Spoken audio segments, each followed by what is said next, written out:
at 9, I changed to an English prep school. And there was bullying. There were larger kids who would hurt you. There were people that you steered clear of. And then occasionally there would be things that you would get caught up in yourself. I remember one of the most horrible things, looking back on it, was a kid who came to the school, was a relatively new boy, and was just kind of awkward. We all just started spitting at him. And there's this kid down,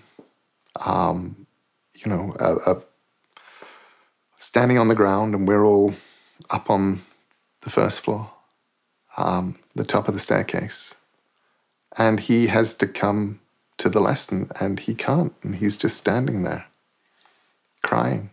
And there are 30 kids just sort of spitting in his direction. And I don't even think we were spitting on him. I mean, it was much more of a sort of, you can't come here. Looking back on it, I think, how? How did you get to be part of that? Why were 30 kids, most of whom were really nice, really sensible,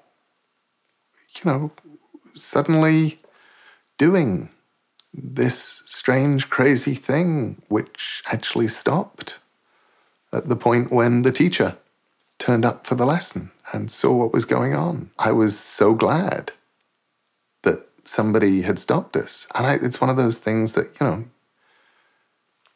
40 years later, I feel ashamed about. If I could put myself back in that situation today, I wouldn't have done it. If I could put myself back in that situation today, I would have been turning to everybody else there going, why are you doing this? Sometimes people only behave appallingly because nobody's saying no. And at the point where they realize that they are not getting tacit approval from the crowd or from the world,